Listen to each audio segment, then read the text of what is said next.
Tower of London, the place where kings were crowned, where prisoners were held, where secrets were buried. But one secret shocked even this old stone, and here's how it went down. First, a lie. Edward II wasn't executed, not on paper anyway. Officially, he stepped down, abdicated the throne in favor of his 14-year-old son.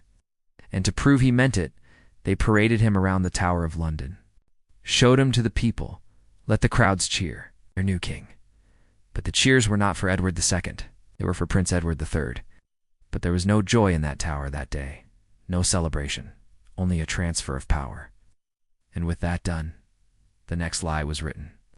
Edward II was sent to live out his days at Castle of Carnarvon in Wales. A beautiful place, a peaceful place. It's perfect for retirement, except he never made it there. Not alive anyway. On the way, they stopped in the town of Berkeley. And in the middle of the night, while everyone slept, they slipped inside the castle, took the former king from his prison cell, stripped him naked, tied him to a rough wooden chair, gagged him, beat him, tortured him. Then finally, they left him to die. Sound of rats skittering over stone. Low, guttural growls. It's like something wild and starved. Edward survived, but barely. He was dragged back to London, thrown into the tower, then paraded again. This time before the council, the judges, the clergy. They accused him of treason, of madness, of being an enemy of the realm. And he sat there broken, beaten, unable to speak, unable to defend himself, all because he loved a man. But that final lie, that was the worst, because the council gave him a choice. Deny your sin. Renounce peers, renounce Hugh, choose the living.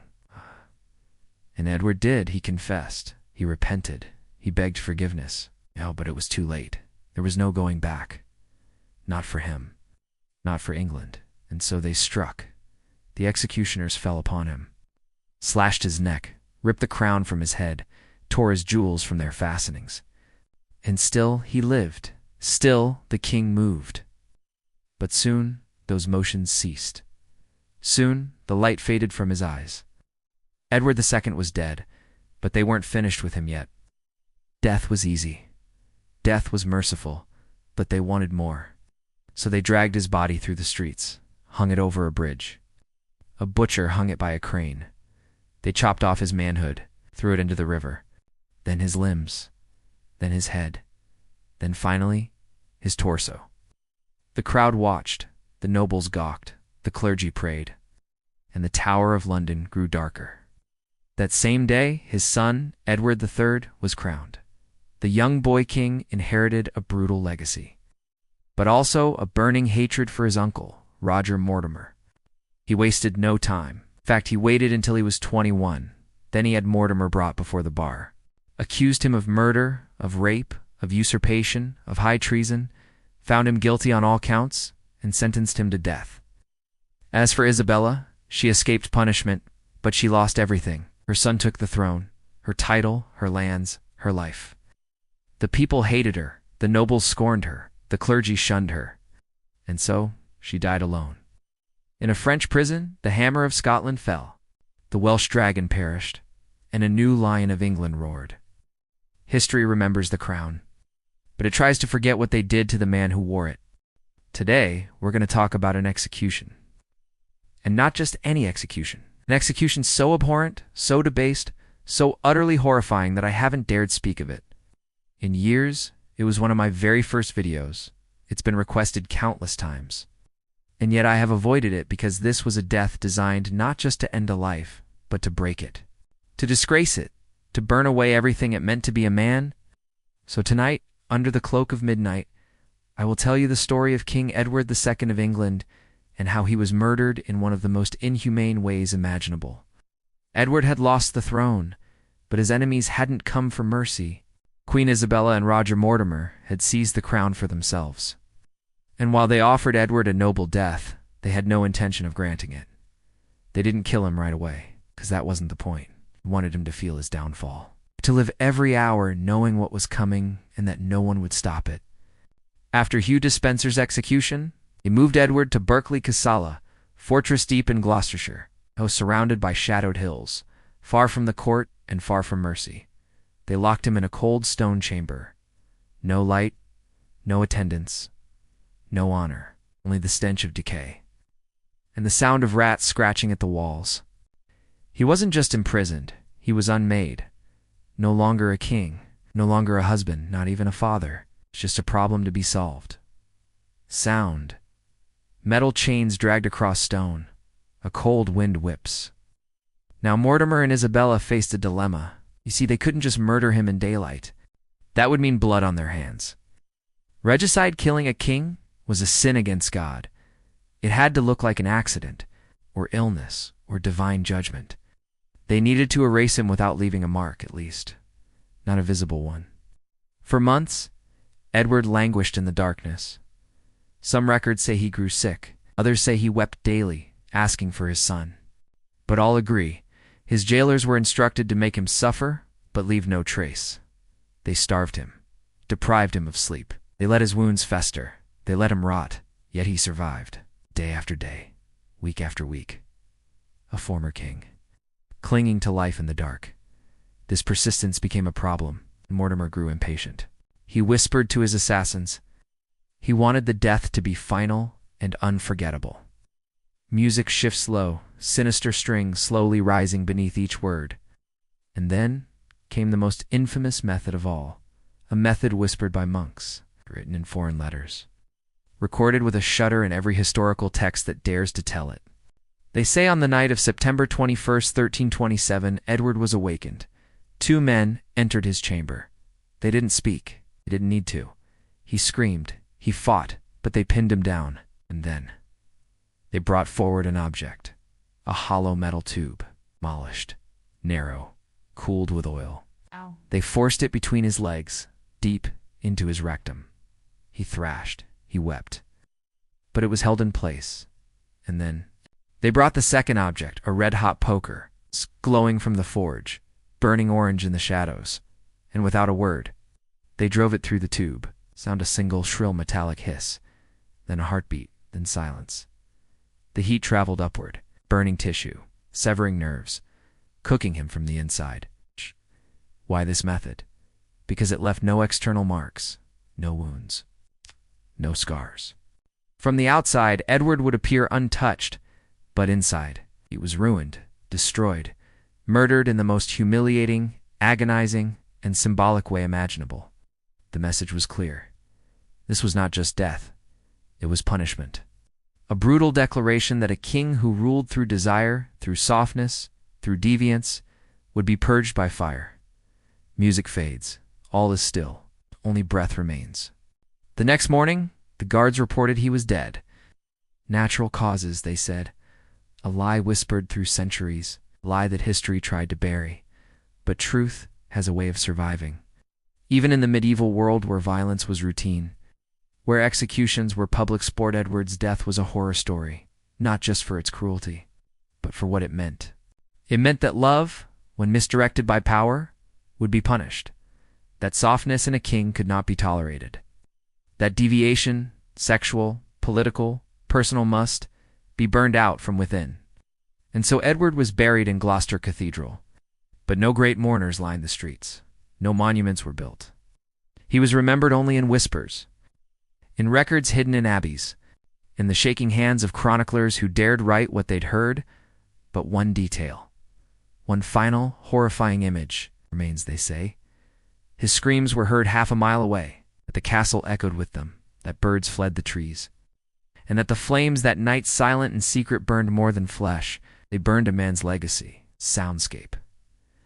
The quiet flicker of candlelight, pages turning, a monk breathing slowly.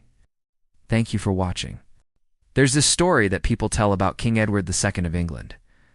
They say he died a horrible, shameful death, murdered by order of his own wife, Queen Isabella. And while many think of his demise as a brutal footnote in history, a quick Google search will raise more questions than answers. Did Edward die by torture or illness? Is there any truth to the famous poker story at all? And what exactly happened next? Well, let's talk about that. Edward II was dead, but in the shadows of England's churches, his ghost remained. Not in spirit, but in silence, in the fear etched across noble faces, in the absence no one dared to name. The official report claimed illness, sudden, tragic decline, a king weakened by sorrow and grief. But rumors spread like fire, rumors about fire, about screams, about a death too brutal to be divine. In the years that followed, whispers crept into every court. Some said Edward survived, that a body double was killed, that he lived out his days as a monk in Italy, that the Vatican knew and did nothing. Others insisted the story was true, too true. So brutal it had to be real, because who could invent something so vile? You see, Edward's death did more than end a life. It set a precedent. It became a template for how to erase a ruler without touching a throne. Because Isabella and Mortimer didn't declare a new monarchy. They crowned Edward's son, Edward III. A boy, a puppet, a weapon dressed in royal robes. And behind him stood Mortimer, the true power. The man who'd ordered the poker, the man who now ruled England. From the shadows, but shadows do not last. And secrets are rarely kept for long. By 1330, the boy king was a boy no longer. Edward III, just 17, began to suspect the truth about his father, about Mortimer, about the lies behind the crown on his head. In a dramatic coup, Edward III seized power. Mortimer was arrested, tried, and hanged. His body left to rot. His bones scattered. No honors, no tomb, no mercy. As for Isabella, she was spared but locked away. She lived out her days in quiet exile, wrapped in velvet, haunted by the sound of screaming kings. But even as justice seemed served, the story would not die, because England remembered, and in that remembering, fear festered. Edward II had not just ruled poorly, he had ruled differently, he had loved differently. He had lived openly, tenderly, rebelliously, in a world that demanded conformity, masculinity, control. And that was his crime. So centuries later, his death became more than just a cautionary tale. It became a tool to scare future kings, to shame future queens, to remind everyone who wore the crown. The throne is not yours. It is England's, and England demands obedience, not affection. Even today, scholars debate the details. Was the poker story a fabrication, a medieval invention, a whispered metaphor for humiliation, or was it real? A hidden truth buried beneath layers of soot and silence, we may never know. But one thing is certain, the pain was real, and so was the fear. Because Edward II's death did not just kill a king. It created a legend, a horror passed down in bone and breath. Thanks for listening. Have you ever wondered what it would be like to become immortal? Not in the traditional sense, of course. Not by leaving behind an amazing legacy or a string of incredible accomplishments, but by dying in a way that inspires terror. In other words, what if your death becomes so infamous it lives on in ghost stories for hundreds of years? Turns out all you need to do is ask King Edward II of England. Years passed, but the name Edward II refused to fade. Not because people loved him, but because of what had been done to him. Because in every whispered tale, every candlelit confession, there lived a single burning question. Was it worth it? Was love worth fire? Was softness worth a death so cruel it scarred a nation's memory? The medieval world didn't allow such questions. It taught obedience, taught power through war, dominance, and fear. A king had to crush. A king had to burn others, not be burned. But Edward chose another path. He chose affection. He chose loyalty, not to armies, but to companions. And in the eyes of his enemies, that made him dangerous. Not weak, not foolish, but defiant. His story is one of misplaced trust, botched conspiracies, and a whole lot of butt stuff. Welcome to my channel. Now let's get to his unfortunate demise. Edward II ascended to the throne of England in 1284 after the death of his grandfather, King Henry III. From the start, Edward veered from tradition. Instead of marrying a foreign princess and expanding alliances, he fell in love with a young man named Piers Gaveston. They were inseparable, that much is certain. Whether their relationship was platonic or romantic is anyone's guess.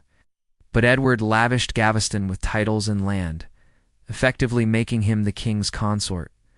Of course, this arrangement enraged the barons and the queen, who tried repeatedly to get rid of Gaveston. Edward refused, which caused Queen Margaret to flee to France in 1290. She sought the help of her family, the Capetians, who also happened to be the royal family of France, and her brother, King Philip the Fair. Together, they hatched a plan. They would force Edward to choose between his beloved peers and his kingdom. Isabella and Mortimer never spoke of the method, but the silence was its own confession. What kind of queen signs off on torture? What kind of mother allows her son's father to be reduced to ash from the inside? And what kind of empire watches and says nothing? England said nothing, and that silence grew teeth. It devoured truth. It reshaped the story into something more convenient, more palatable, more useful. Edward became a warning, not a tragedy, a lesson in what not to be. Don't be soft. Don't be gentle. Don't fall in love the wrong way, or the right way, the wrong people. Don't lose control, because if you do, you won't just be removed, you'll be destroyed. Edward was stripped of his crown in 1326 and died soon after. The official account claims it was of a broken heart, a suspiciously convenient explanation given by the very people who orchestrated his downfall. Legend says he was burned alive, boiled in oil, drowned in a bathtub, roasted over a slow fire, blinded with red-hot pokers. There are a lot of versions, and none are confirmed. All we know comes from accounts written by Edward's enemies and those who profited from his demise. So exactly how did he die? Well, that depends on who you ask. Most historians agree that Edward was imprisoned in Berkeley Castle. Some say he was executed there too. But there is no record of where he was buried. His remains are thought to have been lost until 1695 when workers renovating Gloucester Cathedral uncovered a stone coffin in the nearby cloisters. Inside, they found the skeleton of a man around 5'6", not exactly kingly height. But to make up for it, the bones were placed in a magnificent marble tomb paid for by an anonymous benefactor. We know what the chronicles say. We know what the church denied. But what about the man? The boy who became king? The lover who became prey? The monarch who became a warning? He was not heroic. Not in the way kings are remembered. But maybe that's the point. Maybe some stories survive not because of triumph, but because of pain. Today, Edward is a footnote in history books. His face doesn't grace the walls of Westminster Abbey. No museum showcases his personal belongings. He's rarely mentioned in popular culture. And yet we can't stop talking about his death. Why? Because sometimes the worst fate isn't death, it's oblivion. Edward chose compassion over duty and paid the ultimate price, but his story endured anyway. Because in every moment of cruelty, every choice to look away, every lie told and believed, there's a tiny spark of recognition, a silent scream. History doesn't always move forward. Sometimes it circles back to remind us not to forget. In 1594, more than 250 years after Edward's death, Christopher Marlowe wrote a play. Edward II, it shocked the audience. Not because of the violence, but because of the love. Marlowe dared to show Edward and Gaveston as more than whispers in a court document. He gave them breath. He gave them pain. He gave them humanity. By doing so, he forced the world to look again, to remember. All the way across the channel in France, King Philip the Fair had a slightly different fate. Check out his story here. Thank you for watching. What they did to Edward II was not justice. It wasn't politics. It was a message. A message so violent, so intimate, so grotesque, that it still shivers through the bones of history. Because this wasn't about how a king ruled. It was about how he loved, and how an empire, built on hierarchy and obedience and masculine force, responded to a man who dared to be something else. Edward wasn't innocent. He made mistakes. He alienated his nobles. He elevated lovers into tyrants, misread alliances, misjudged enemies, mismanaged war. But his worst sin, in the eyes of his time, he blurred the lines. Between king and lover, between ruler and companion, between man and weakness. Sound. Soft bells tolling in slow rhythm, then fading. Edward didn't want to be worshipped. He wanted to be understood. And in return, they gave him flames. But fire does not destroy memory. Sometimes, it preserves it. And what remains of Edward is not just a name in a chronicle. It's a feeling, a tension, a mirror we are still afraid to look into. Because centuries later, his story still warns us. Not about rebellion, not about weakness, but about the price of being different in a world that demands you be the same. Music builds slightly minor key, mournful, echoing like prayer through stone. There are those who say the story of the red-hot poker was fabricated. A smear, a rumor weaponized by his enemies. And maybe it was. But ask yourself this: why did the world believe it so icily? Why did the chroniclers record it with such detail? Why did it echo for centuries in courts and churches and cathedrals? Because no matter how strange, how awful, how inhuman it sounded, it made sense to them. They believed a man like Edward could meet an end like that, and that belief is its own horror. Long pause. Then, when you strip away the royal title, the court, the crown, the legacy, what's left a man? Begging in the dark, burning from the inside out, screaming with no one to hear him, and the silence that followed was more permanent than any grave. Because England didn't just kill a king, it destroyed a voice, and that is why we tell this story. Because here in the shadows of forgotten thrones are warnings we must not ignore. Histories they tried to bury, names they tried to erase. Truths too disturbing for textbooks. Here at the channel, we dig deeper. We find the cracks in the foundation. We listen to the screams between the lines. We remember those who were forgotten, not because they were unimportant, but because they were inconvenient. If this story stayed with you, subscribe to the channel. We bring you the darkest corners of human history, unfiltered, unflinching, unforgettable. New videos every week, true stories they never wanted told. Comment below. Who should we resurrect next? Because history isn't over. It just sleeps, waiting to be heard again. Soundscape begins with a low hum, like the settling of dust in an abandoned chamber. A single note rings out, sustained, echoing, then a whisper. England, 1284. King Edward I, recently crowned, is having a great year, plenty of sex, with plenty of men. Hugh Despencer, one of his favorites, has just returned from a successful military campaign in Gascony. To celebrate, the king throws a massive tournament, complete with jousting, hunting, feasting, a grand spectacle of medieval masculinity. But amid the revelry, two figures stand apart. Edward, heavy with child, pacing restlessly. Piers Gaveston, his most beloved companion, watching him with growing concern. The king is ill at ease. He longs for his beloved, languishing far away in the Tower of London, imprisoned by order of the barons. Despencer tries to comfort him. He reminds the king of their upcoming christening, of the joy it will bring to all of England. But Edward is inconsolable. Nothing, it seems, can pierce the gloom that has fallen upon him. As night descends, the king withdraws to his chambers, leaving the festivities to go without. Spencer watches him go, troubled by the king's dark mood. He knows that something is amiss, but cannot fathom the depths of the king's despair. Alone in his room, Edward collapses onto his bed, overcome with grief and longing. He had hoped that the birth of his heir would bring him joy, but instead finds himself consumed by a yearning for his forbidden love. The days turn into weeks, and the king's condition worsens. He grows gaunt, his eyes hollow, his mind distant. No amount of food or drink can raise his spirits. His counselors become alarmed, sensing that the king is in a deep and dangerous depression.